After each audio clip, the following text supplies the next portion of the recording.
পুরুলিয়া গিয়ে যখন আমরা মার্বেল লেকে পৌঁছলাম তো তখন হালকা হালকা বৃষ্টি পড়ছিল। আর সেটা দেখে কিন্তু আমাদের ম্যাগি খেতে ভীষণ ইচ্ছে করছিল। পাশেই ম্যাগির দোকান ছিল, তো সেই জন্য আমরা ম্যাগির দোকানের যে দিদি ছিল তাকে আমরা বললাম যে আমরা কি নিজেরা রান্না করে নিতে পারবো। তো তখন বললো হ্যাঁ নিজেরা রান্না করে নিতে পারো। তো যখন ম্যাগিটা আমরা রান্না করছিলাম, আমি ম্যাগিটা করছিলাম আর দাদা আমাকে কেটে কেটে হেল্প করছিল, তখন কিছু লোকজন এসেছিল। তো তারা কি ভাবছিল একটু তোমরা দেখে নাও ভিডিওটা। সব কাজ করে দেয়। হ্যাঁ সুন্দর ধরেছে, দেখেছিস পেঁয়াজটা?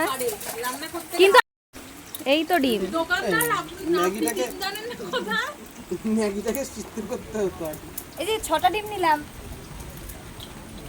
ম্যাগিটা দিয়ে সিদ্ধ করব, বুঝলা? হ্যাঁ ডিম করব, ওরকম করব। আমি অনেক কোন আগে বুঝি রোহন আমি বলছি তো সোজা যেদিন থেকে মানুষগুলো আইছে ওরা ওদের মাথা কাটে কি এটা আজকে দুপুরের টুকটা কালকে দুপুরে কি বলছিস?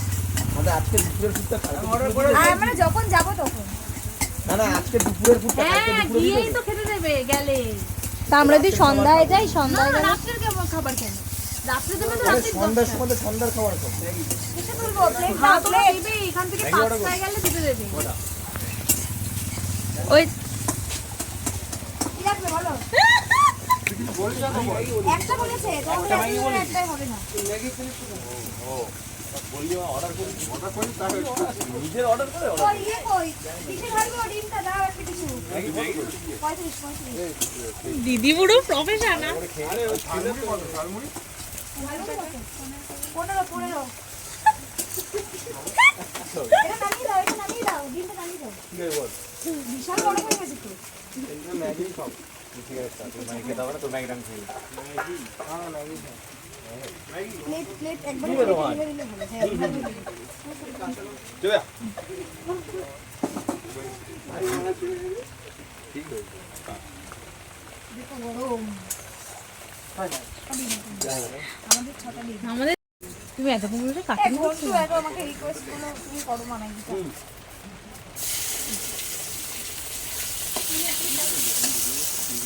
বউটা কত কাজ করে, দিদি তো ভালোই কাজ করছে। লঙ্কা দাম ওকে নিন না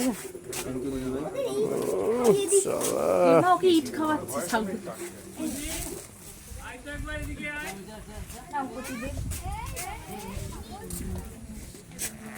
যখন দোকানে অন্যান্য কাস্টমাররা অর্ডার ঢুকলো তখন দেখলে তো ওরা সবাই আমাকে রান্না করতে দেখে ভাবছিল যে দোকানটা হয়তো আমারই। তাই জন্য কিন্তু আমি যেহেতু দাম টামগুলো বলছিলাম ওরা আমাকে অর্ডার করছিল। কিন্তু পরে যখন দেখলো যে আমরা আমাদের রান্নাটা করে নিলাম আর ওই দিদি ওদেরটা করে দিল, তখন ওরা বুঝলো যে ওই দোকানটা আমার না। আর তখন ওরা নিজেরাই হাসাহাসি করছিল। তো এই ছিল ছোট্ট একটা ভিডিও যেটাতে আমার একটু বেশ মজা লেগেছিল। আর পুরুলিয়া তো ভীষণ সুন্দর, বর্ষাকালে আমরা গেছিলাম, আমাদের খুব ভালো লেগেছে। শীতকালেও অনেকে যায়, শীতকালে যাই না, কখনো যাইনি, যদি কখনো যাই তো সেই ভিডিওটাও শেয়ার করব। আর বর্ষাকালে সত্যি ভীষণ সুন্দর, চারিদিক সবুজ এবং অনেক ঝর্ণা দেখা যায়। তো এই জন্য আমার পুরুলিয়াটা ভীষণ ভালো লেগেছে। আর তাছাড়াও আমি যাদের থেকেই শুনেছি না কেন পুরুলিয়ার কথা, সবাই বলেছে ভীষণ সুন্দর জায়গা। তো সত্যি আমি এসে দেখলাম, সত্যি খুব সুন্দর। তোমরা যারা ভাবছো পুরুলিয়া আসবে অবশ্যই বর্ষাকালে আসতে পারো। আর সামনে যেহেতু শীতকাল আবার আসছে, তো শীতকালে অবশ্যই ট্রাই করতে পারো। তো এই ছিল আমার ভিডিওটা, এখানেই এন্ড করলাম।